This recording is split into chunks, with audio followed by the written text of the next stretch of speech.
Bismillahirrahmanirrahim. Assalamualaikum warahmatullahi wabarakatuh.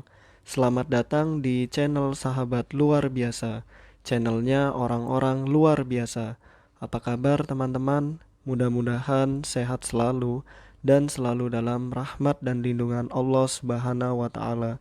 Amin ya robbal alamin.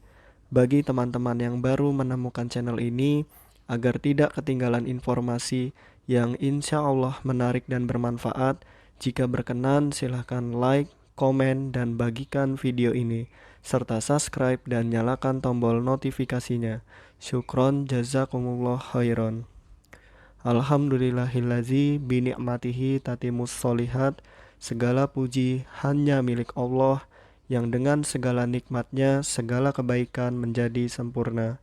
Salawat serta salam semoga tercurah limpahkan kepada Nabi Muhammad sallallahu alaihi wasallam serta istri-istri beliau, saudara-saudara beliau, tabi'in, tabi'ut tabi'in, dan bagi kita yang insya Allah setia dan istiqomah mengikuti sunnahnya sampai akhir hayat. Amin ya robbal alamin.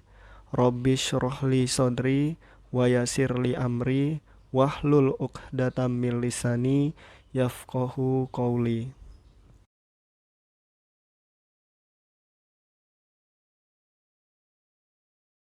Nomor 1. Penyusunan program pengembangan diri. Peserta didik tunagrahita didasarkan seperti di bawah ini, kecuali dalam penyusunan program pengembangan diri untuk anak tunagrahita, kecuali A. Jenjang, B. Satuan pendidikan, C. Tingkat kelas, D. Metode dan alat pengembangan atau pembelajaran, atau E. Semua benar. Yang mana teman-teman? Ya, jawaban yang tepat adalah E. Semua benar. Adapun penjelasannya, pengembangan diri dibuat tidak berdasarkan jenjang, satuan pendidikan, dan tingkat kelas. Penyusunan program pengembangan diri menggunakan prosedur penyusunan program pembelajaran dengan beberapa penyesuaian pada aspek kondisi awal peserta didik dan bidang pengembangan yang akan dikembangkan berdasarkan hasil asesmen. Jadi didasarkan hasil asesmen, bukan dari jenjang, satuan pendidikan, atau tingkat kelas ya teman-teman. Nomor 2, materi dalam pengembangan diri anak tunagrahita hendaknya A. Disusun berurutan, B. Disamakan dengan materi reguler, C. Disesuaikan dengan kondisi dan kebutuhan, D. Disesuaikan dengan kondisi guru, E. Disesuaikan dengan tempat. Tentu disesuaikan dengan kondisi dan kebutuhan ya teman-teman. Jadi jawaban yang tepat adalah C. Adapun penjelasannya, materi dikembangkan tidak harus dilakukan secara berurutan, tetapi disesuaikan dengan kondisi dan kebutuhan peserta didik. Nomor 3, kegiatan untuk mengkondisikan kesiapan siswa dan menciptakan suasana awal yang aman dan nyaman dan menyenangkan bagi pembelajaran pengembangan diri adalah kegiatan pembelajaran pada tahap A. Pendahuluan, B. Inti, C. Penutup, D. Lampiran, E. Prakondisi. Mana teman-teman? Jawaban yang tepat adalah A. Pendahuluan. Adapun pembahasannya, pendahuluan merupakan kegiatan awal untuk mengkondisikan kesiapan siswa dan menciptakan suasana awal yang aman, nyaman, dan menyenangkan bagi pembelajaran pengembangan diri. Nomor 4, pada kegiatan inti, guru memfasilitasi peserta didik untuk melakukan proses A. Mengamati, B. Menanya, C. Mengumpulkan informasi atau mencoba, D. Menalar atau mengasosiasi dan mengomunikasikan, atau E. Semua benar. Ya, jawaban yang tepat adalah E. Semua benar.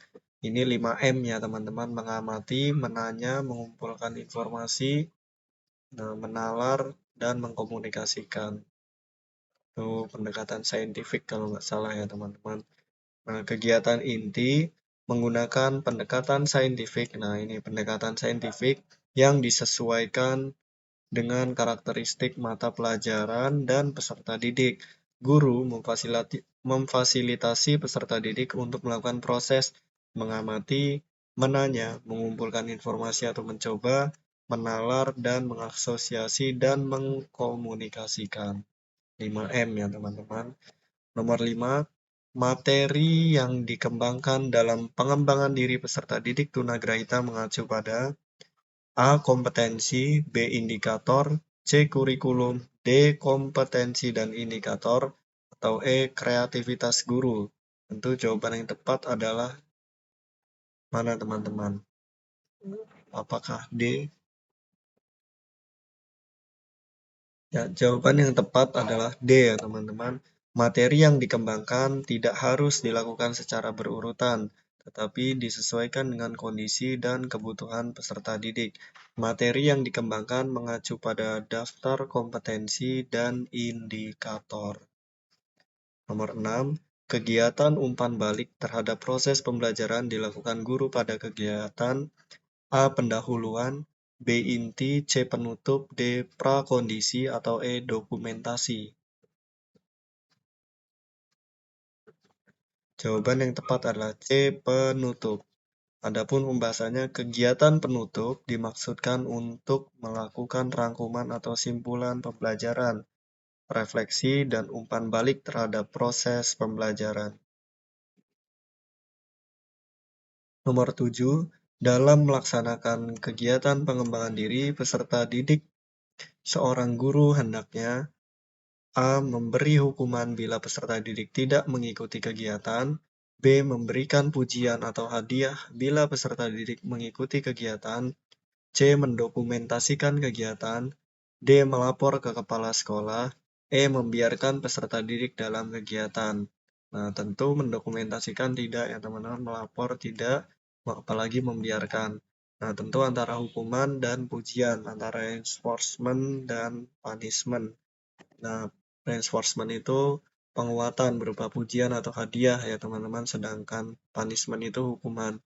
Jadi yang tepat adalah lebih fokus ke pujian atau hadiah ya teman-teman yang positif. Tentu jawaban yang tepat adalah B, memberikan pujian atau hadiah bila peserta didik mengikuti kegiatan. Nomor 8, penyusunan program pengembangan diri menggunakan prosedur penyusunan program pembelajaran berdasarkan A. Hasil kreativitas guru, B. Literatur, C. Kurikulum, D. Pendapat ahli, atau E. Kondisi awal peserta didik. Tentu berdasarkan asesmen, dan asesmen itu gunanya untuk mengetahui kondisi awal peserta didik. Jadi jawaban yang tepat adalah E. Adapun penyusunan program pengembangan diri dibuat tidak berdasarkan jenjang, satuan pendidikan, dan tingkatan kelas. Penyusunan program pengembangan diri menggunakan prosedur penyusunan program pembelajaran dengan beberapa penyesuaian pada aspek kondisi awal peserta didik dan bidang pengembangan yang akan dikembangkan berdasarkan hasil asesmen. Nomor 9. Dalam identitas pada rencana pelaksanaan program kebutuhan khusus pengembangan diri harus memuat A. Hari atau tanggal, B. Nama sekolah, C. Bidang pengembangan, D. Jenis ketunaan, E. Semua benar. Ya, tentu semua benar ya, teman-teman. Nah, di sini ada pun rencana pelaksanaan program kebutuhan khusus pengembangan diri. Yang pertama ada nama sekolah, yang kedua ada satuan pendidikan, apakah SDLB, SMPLB, atau SMALB, jenis ketunaan misalnya tunagrahita, bidang pengembangan misalnya merawat diri, waktunya misalnya 4 jam pelajaran per minggu, lalu hari atau tanggal misalnya 30/10/95. Nomor 10. Kegiatan pengembangan diri peserta didik tunagrahita, guru diberi wewenang untuk A. Menetapkan penguasaan kemampuan dan indikator tidak harus dilakukan secara berurutan. B. Memilih peserta didik sesuai tingkat kemampuan. C. Merekomendasikan peserta didik untuk pindah kelas. D. Menetapkan penguasaan kemampuan dan indikator harus berurutan. E. Menetapkan kriteria. Mana teman-teman? Jawaban yang tepat adalah A. Menetapkan penguasaan kemampuan dan indikator tidak harus dilakukan secara berurutan. Baik teman-teman, mungkin itu saja yang dapat saya bagikan. Apabila ada kebenaran, pastikan itu datangnya dari Allah Subhanahu wa Ta'ala, dan apabila ada kesalahan, pastikan itu datangnya dari saya. Maka, apabila ada kebenaran, mohon doakan kebaikan, dan apabila ada kesalahan, mohon dimaafkan dan diingatkan. Syukron, jazakumullah khairan.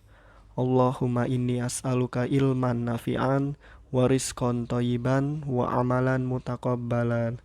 Subhanakallahumma wa bihamdika asyhadu an la ilaha illa anta astaghfiruka wa atubu ilaik. Wassalamualaikum warahmatullahi wabarakatuh.